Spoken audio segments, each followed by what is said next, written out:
Amado Deus, te agradecemos por conceder a oportunidade de estudarmos e conhecermos a Tua vontade para a nossa vida.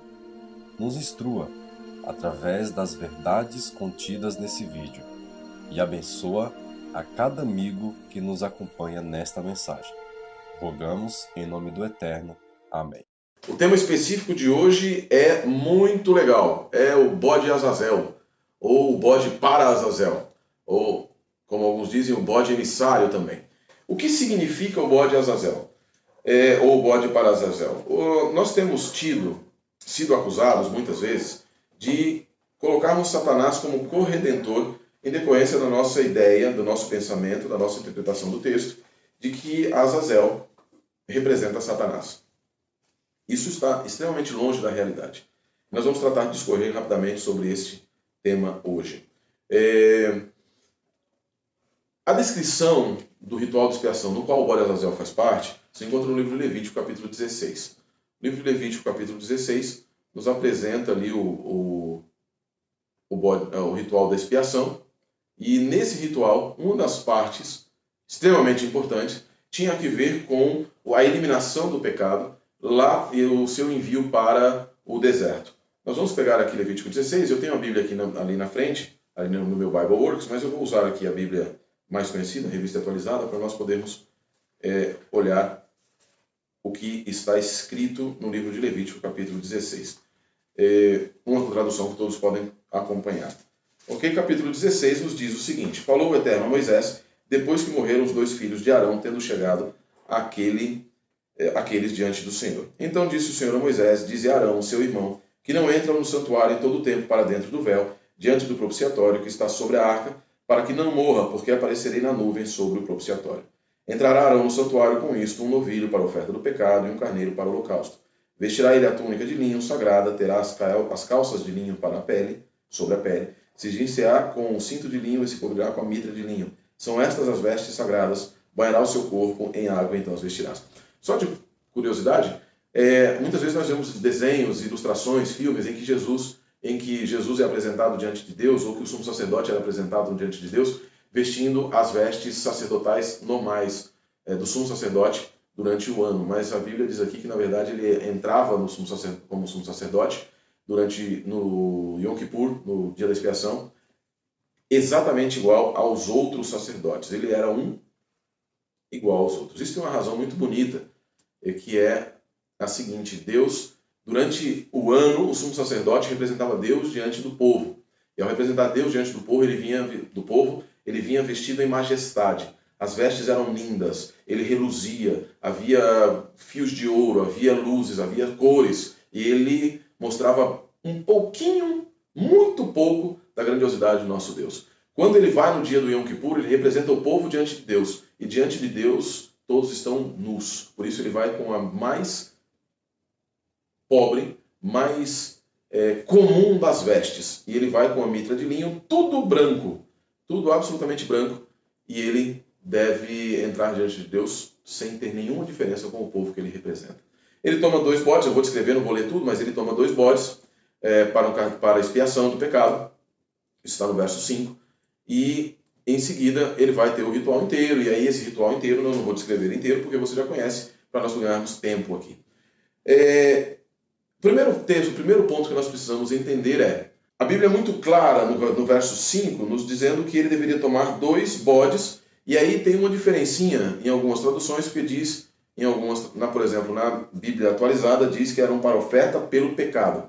Já na Bíblia também conhecida aqui do Brasil, que é a Corrigida e Fiel, diz que eram para expiação do pecado. Na Revista e Corrigida também diz que era para expiação do pecado. Na King James atualizada, estou falando somente Bíblias em português, eles deveriam ser como oferta para o pecado. Na Português Corrente, que é uma última interconfessional, diz que era para sacrifício pelo pecado. O texto hebraico, na verdade, ele vai dizer que eles eram lechatat. Somente isso. Lechatat. Não diz que era para expiação, não era necessariamente para expiação, como ele está dizendo aqui, ele é para hatat. Hatat é o termo que significa oferta pelo pecado. E também pecado. É a própria palavra que descreve pecado, isso é interessante no hebraico. Uma das 5 palavras que descrevem pecados, ela é também a palavra que descreve a oferta que deve ser entregue no lugar para esse pecado. No capítulo 16, verso 15, nos diz que os bodes eram hatat. É o termo genérico para oferta pelo pecado. É o termo genérico para sacrifício, no sentido de expiação, de expurgar ou de colocar alguém no lugar do outro. Não significa necessariamente purificação do pecado. Isso é uma coisa que você deve manter em mente. A Bíblia então é clara a dizer, lá no livro de Hebreus, capítulo 9, verso 22, que diz que todas as coisas segundo a lei se purificam com sangue, e sem derramamento de sangue não há remissão de pecados. E isso é muito claro, não há remissão de pecados sem derramamento de sangue, de acordo com o autor de Hebreus. Ocorre que, e nós vemos aqui o bode para Azazel ele não derrama o seu sangue em nenhum momento. Acontece mais ou menos o seguinte: durante todo o ano, as ofertas que eram trazidas para a oferta pelo pecado, lehatat, elas eram sacrificadas, havia um ritual de imposição de mãos sobre a oferta. Este ritual de imposição de mãos servia para transferir os pecados, para confessados os pecados, transferir os pecados para aquele animal que seria sacrificado. O animal sendo sacrificado, o seu sangue ou sua carne, em alguns momentos havia o comer da carne, de acordo com Levítico 4, você tem o comer da carne e o levar do sangue, que era aspergidos diante do santuário no véu, que era levado no véu. Este indicava a transferência do pecado da vida da pessoa, o perdão de Deus, para dentro do santuário. Este pecado, ao fechar-se a cortina do santuário por trás do sacerdote que estava levando o sangue lá para dentro, simbolizava que Deus estava dizendo ao ofertante que ele não deveria mais se preocupar com aquele pecado, porque na vida dele ele havia sido confessado, uma vez ele havia sido confessado, ele havia sido retirado, expiado, levado para o santuário, agora era uma questão de Deus queria lidar com ele. Ele não deveria ficar preocupado como é que se ele havia sido perdoado ou não. Ele havia sido perdoado. Fechada a cortina, simbolizava que ele havia sido perdoado, o pecado não fazia mais parte, aquele pecado, não fazia mais parte da vida dele, como indivíduo. Mas ainda fazia parte da congregação de Israel. Por quê? Porque o pecado não era retirado do meio do arraial, mas colocado dentro do santuário e entregue para Deus, que tinha o poder de impedir a sua ação. Eu estou usando aqui uma linguagem quase mística, mas de impedir a sua ação, como se o pecado fosse algo palpável, mas não é bem assim, na verdade. O pecado são atitudes, mas aquele pecado perdoado, ele tinha o poder de contaminar a terra. E ao contaminar a terra, ele poderia impedir as bênçãos de Deus. Deus toma aquele pecado para si, afasta de dentro da congregação, no sentido de tirar da pessoa, mas ele ainda existe como uma realidade para o santuário, e assim também ainda para a nação. E no dia 10 do 7º mês, dia da expiação, havia esse ritual que tem muitas diferenças. Perceba o que eu disse antes. Ao apresentar um animal para sacrificar, o ofertante deveria impor suas mãos, confessar os seus pecados, deveria haver sacrifício, em alguns casos ele sacrificava, em outros o sacerdote. O sangue e a carne, ou o sangue ou a carne, algumas vezes era somente a carne, eram levados para dentro do santuário, e lá dentro do santuário ele não fazia mais parte da vida daquela pessoa como indivíduo. No dia da expiação, ao contrário, veja o que acontece com o bode, o primeiro bode. Havia um sacrifício, verso 6, trará um novilho da sua oferta pelo pecado e fará expiação por si e por sua casa. Primeiro, ele deveria se purificar. E é interessante porque, assim, embora ele não descreva aqui os atos de imposição de mãos e etc., na verdade nós podemos considerar que, como era um sacrifício pessoal, ainda era feito tudo isso para que Arão pudesse entrar no santuário sem os pecados. Se houvesse algum pecado, ele deveria ser perdoado e entregue para Deus, para que depois ele pudesse entrar e fazer o restante do ritual. E assim é descrito na tradição judaica também, nos livros que falam a respeito, que chama Marzor de Yom Kippur, que possui mais detalhes do que acontecia de acordo com a tradição oral. Ok? No verso 7 diz: também tomará ambos os bodes e os porá perante o Eterno, à porta da tenda da congregação. Lançará sorte sobre os 2 bodes, uma para o Eterno e a outra para o bode emissário. Diz aqui a Almeida atualizada, mas aqui diz para Azazel. Arão fará chegar o bode sobre o qual cair a sorte para o Senhor e oferecerá por oferta pelo pecado, o lehatat. Mas o bode sobre o que cair a sorte para o bode emissário será apresentado vivo perante o Eterno, para fazer expiação por meio dele e enviá-lo ao deserto como bode emissário. E aí termina, lá no verso 15, ele descreve agora uma oferta pelo pecado, faz a expiação novilho por si e por sua casa, dá mais descritivos. Veja só, tomará também de sobre o altar o incensário cheio de brasa diante do Senhor e 2 punhados de incenso aromático e trará para dentro do véu. Porá o incenso sobre o fogo perante o Eterno, para que a nuvem de incenso cubra o propiciatório. Para entrar lá, ele colocava a mão adiante primeiro e balançava e cobria para que ele não entrasse diretamente diante de Deus e não fosse morto. Aspergirá 7 vezes do sangue com o dedo. Ou seja, ele leva o sangue lá para dentro e lá dentro ele coloca o sangue dele, o sangue da oferta que ele apresentou diante do propiciatório e colocará 7 vezes. A tradição descreve que ele fazia uma vez para cima, 2 para baixo, uma vez para cima, 2 para baixo, assim cumprindo o ritual. Depois ele imolará o bode da oferta pelo pecado, que será para o povo, e trará o seu sangue para dentro do véu. E fará o seu sangue como fez com o sangue do novilho, aspergi-lo-á no propiciatório também diante dele. Algumas coisas faltam aqui.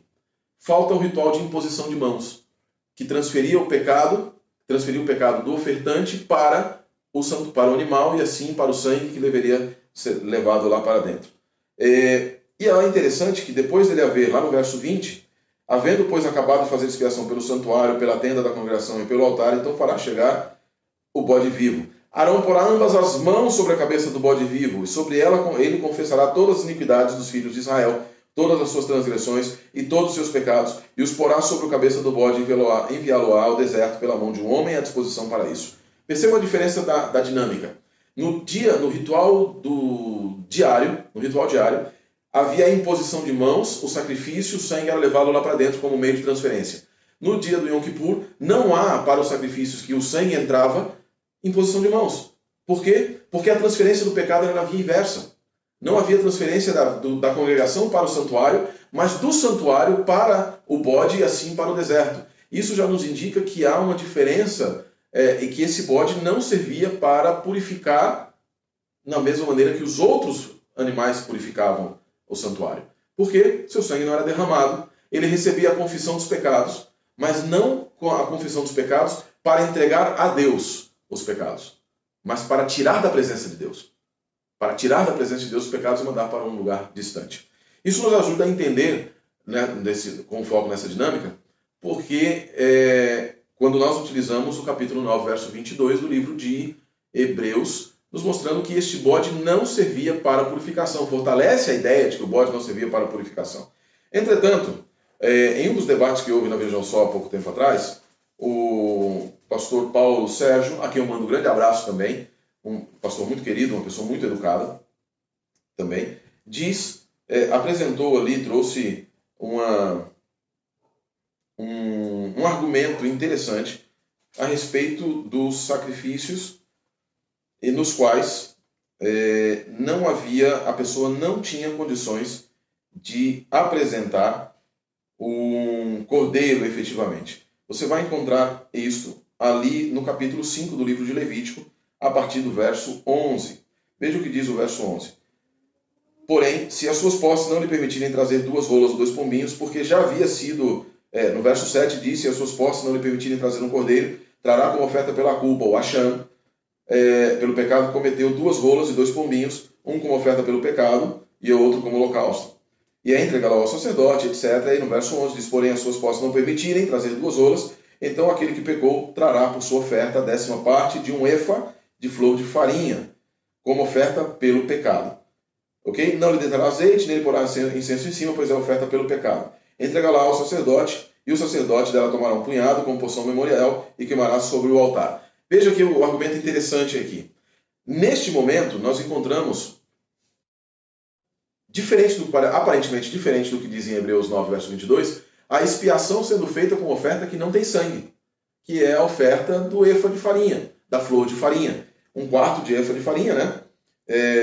A 10ª parte, melhor dito, uma 10ª parte do efa de farinha, como demonstraria aqui que não é verdade, então, que é possível, na verdade, que haja expiação sem derramamento de sangue.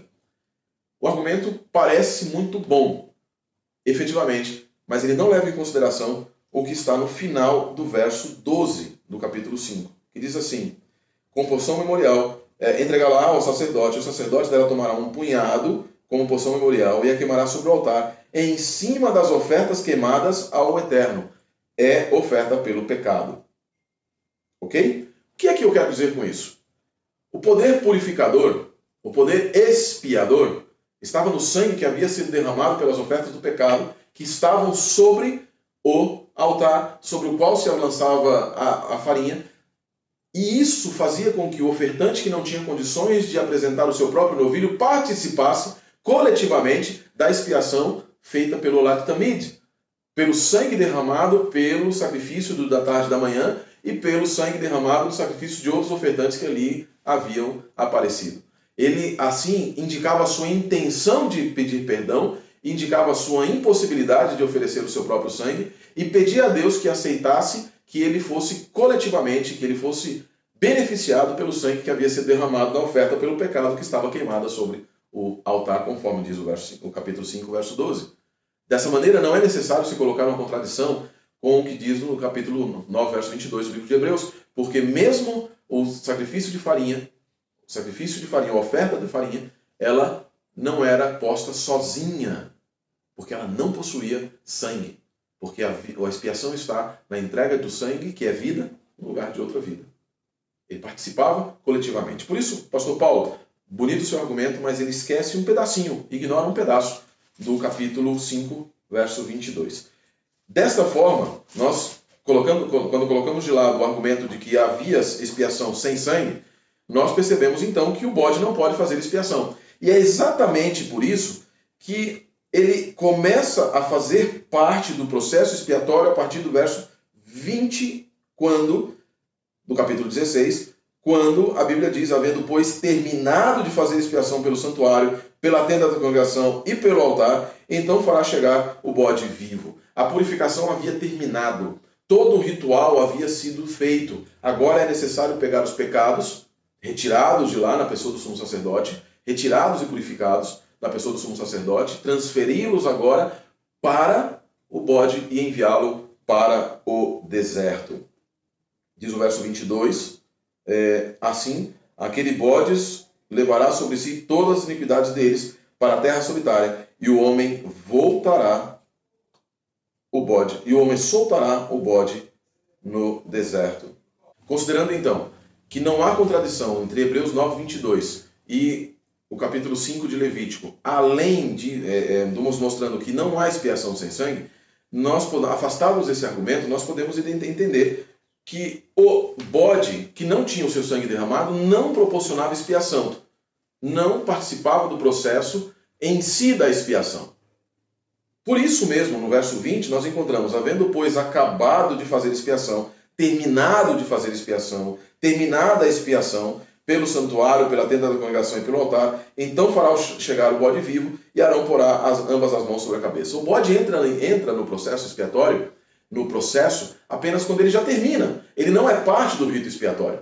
E como ao não ser parte, ele agora participa, ele não entrega para Deus pecados, porque não existe o ritual de imposição de mãos e não há derramamento de sangue dele. Ele recebe o ritual de imposição de mãos ao voltar ao sumo sacerdote, sair do santuário, trazer em si os pecados e confessar sobre o bode. Ele entrega para o bode como um emissário, mas não é a maneira mais correta de entender, mas utilizando aqui o que diz Levítico 16 na tradução Almeida atualizada, entregaria como um emissário para levar para o deserto aquilo que contaminava o santuário e o povo também. Ok? Então, por isso, não há no bode, não há ritual expiatório em si para o bode, com o bode para Azazel. Mas aí alguém vai dizer: não, mas o verso 5 diz que ele era oferta para o pecado, que ele era expiação para o pecado. Como eu disse antes, a palavra hatat, ela é o símbolo, ela é a palavra genérica geral para ofertas. Tudo aquilo que é ofertado, entregue, apresentado, deve ser considerado como um hatat. Entretanto, o verso 5 diz Baruch Levine, no comentário dele sobre Levítico, Baruch Levine, estudioso da Universidade Hebraica de Jerusalém, não é adventista, Baruch Levine diz que o verso 5 serve como um sumário de tudo que vai acontecer em seguida. Ele não serve para nos dizer que o bode era parte do ritual da expiação. Por quê? Porque não havia sido lançada sorte ainda sobre qual deles iria participar ou não. Por isso ele não podia ser imperfeito, porque não podia dizer, aquele que vai para o deserto, por que tem que ser perfeito?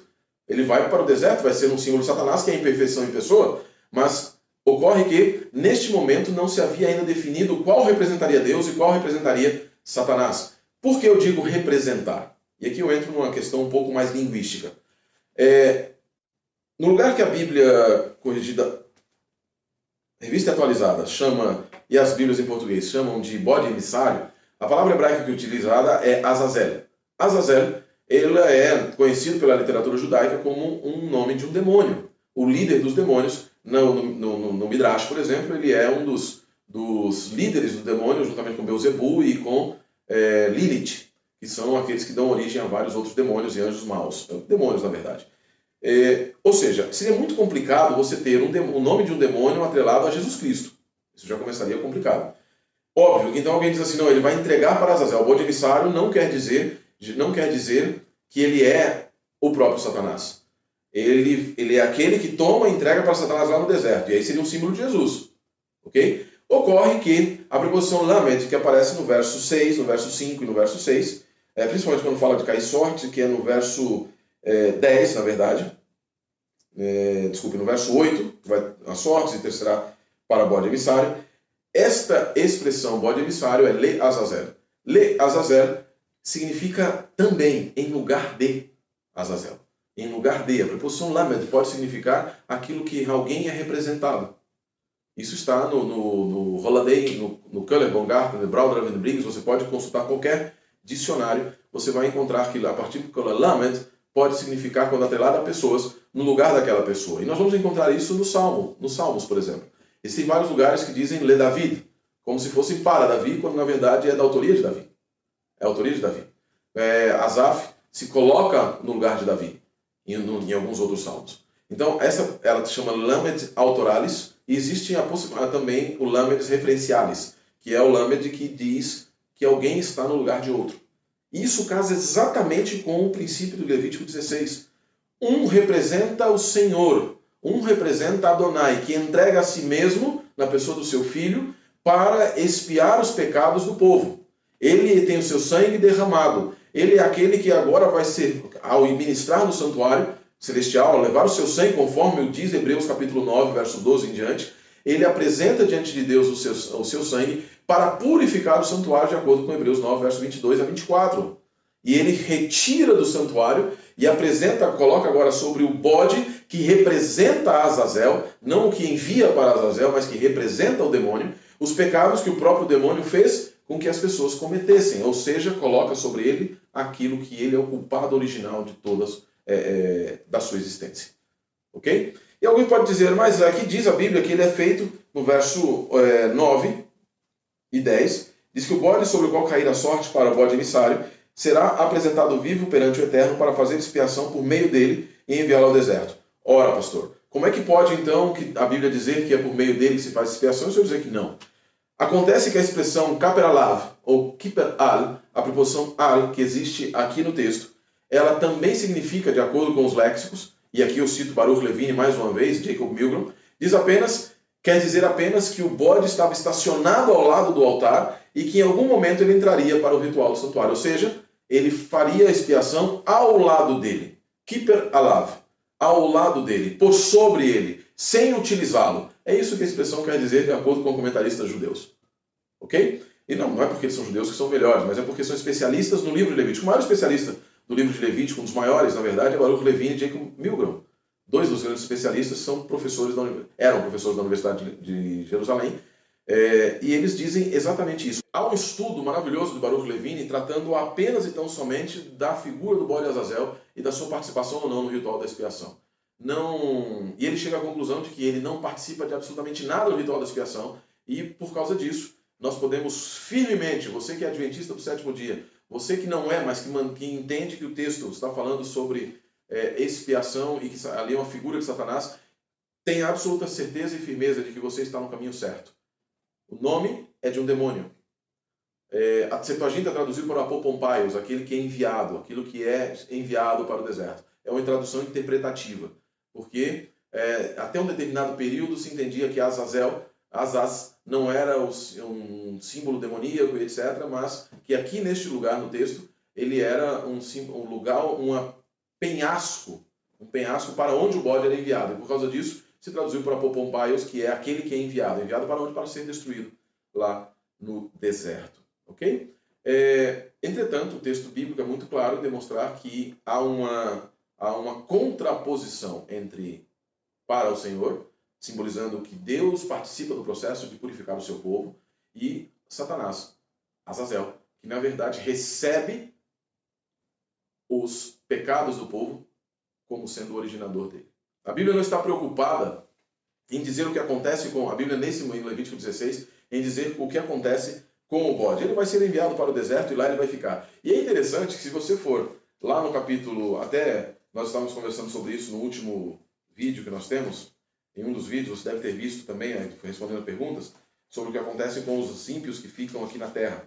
No capítulo 20 do livro de Apocalipse, capítulo 20, verso 1, diz que então vi descer do céu um anjo, tinha na mão a chave do abismo, segurou o dragão, a antiga serpente, que é o diabo, lançou-o no abismo, fechou e pôs selo sobre ele, para que não mais enganasse as nações até se completarem os 1000 anos. Depois disso será necessário que ele seja solto por pouco tempo.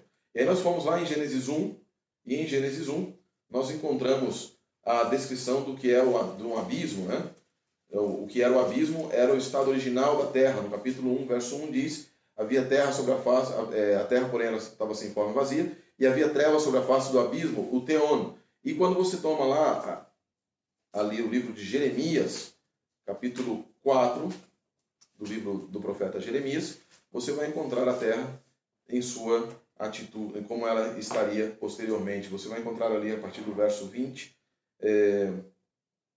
que diz: meu povo está louco. O verso 23 diz: olhei para a terra e ela sem forma e vazia, para os céus e não tinham luz. Olhei para os montes e eis que tremiam, e todos os outeiros estremeciam. Olhei que não havia homem nenhum, e todas as aves do céu haviam fugido. Olhei ainda e eis que a terra fértil era um deserto, e todas as suas cidades estavam derribadas diante do Senhor, diante do foro da sua ira.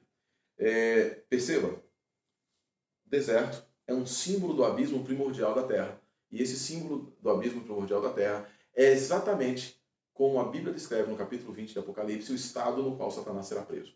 É por isso que o bode era enviado para o deserto também. Espero que tenha ficado claro. Que Deus abençoe você nos seus estudos. Shalom, Velehitraot.